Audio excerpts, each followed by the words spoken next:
Il est 7h23 sur Sud Radio et l'archive ce matin est fredonnante. On a tous une Madeleine de Proust musicale, un air de musique, une voix, des paroles qui sont rattachées à un moment de vie, un slow, une soirée d'anniversaire, un mariage ou une émotion plus intime, le premier amour ou la première séparation difficile. Qui n'a jamais ressassé une vieille musique avec un air triste après avoir entendu une phrase aussi simple que « j'ai beaucoup réfléchi et c'est sans doute mieux si… » De mon côté, j'ai un vif souvenir de la musique dans ma vie d'adolescent. Je me souviens de celle qui tournait en boucle à travers le poste radio qui m'a élevé. Je me rappelle des compilations formidables, vous savez, de 4 CD, souvent colorés, qui rassemblaient les meilleurs titres des années 80 et que mes parents nous faisaient choisir pour accompagner les longs, très longs trajets en voiture jusqu'à notre destination de vacances. Les refrains chantés à tue-tête, les mélodies qui restent dans le crâne, les paroles, souvent démodées.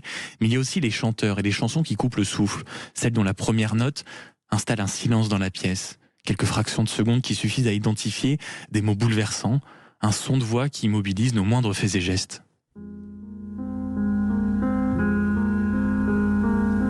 Dans les paniers d'osier de la salle des ventes, une gloire déchue des folles années 30.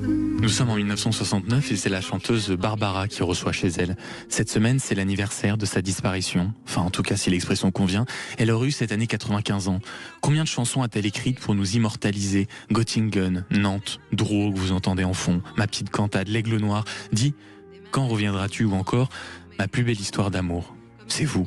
Torturée, énigmatique, envoûtante, unique, magistrale, froide et bouleversante, Barbara a traversé les années de succès en imposant son style et en racontant sur une mélodie les drames de sa vie. L'inceste, le nazisme, la perte d'un père qui nous soulage. Et jamais séparée de son pianiste Gérard Daguerre, elle terminera tristement la fin de sa vie. 2 ans après sa mort d'ailleurs, ses effets personnels seront vendus aux enchères malgré les efforts de ses admirateurs et amis pour préserver ce patrimoine dans un hypothétique musée. Dans cette archive, vous allez l'entendre, elle se laisse filmer. On la voit précautionneuse, lucide, calme. Elle se confie sur ce qui la pousse à brûler pour son métier, ce que ça signifie pour elle, chanter pour les autres. Barbara, la chanteuse de minuit, comme on l'a surnommée, 1969.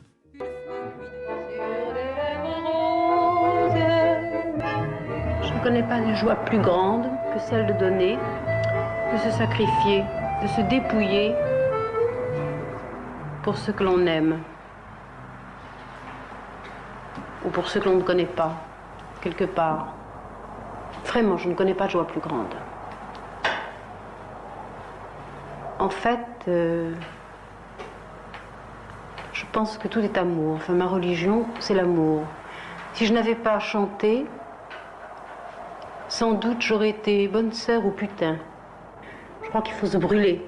Il faut vivre jusqu'à la déchirure, passionnément. Dites-le-moi du bout des lèvres, moi je l'entends du bout du cœur. Moins fort, calmez donc cette fièvre. Oui, j'écoute. Oh, dites-le-moi vite seulement, murmurez-le-moi simplement. Et vous entendez la voix phénoménale et saisissante de Barbara, une archive merveilleuse de 1969 pour vous aider à vous réveiller en ce samedi matin. Dans un instant et dans une poignée de secondes, ce sera le journal de 7h, un petit goût de météo et l'œil sur l'actualité. On parlera d'un certain Emmanuel Macron qui remet les mains dans le cambouis et on parlera notamment des téléphones portables qu'il veut interdire pour les adolescents. On évoque même un référendum. À tout de suite sur Sud Radio, très bon réveil.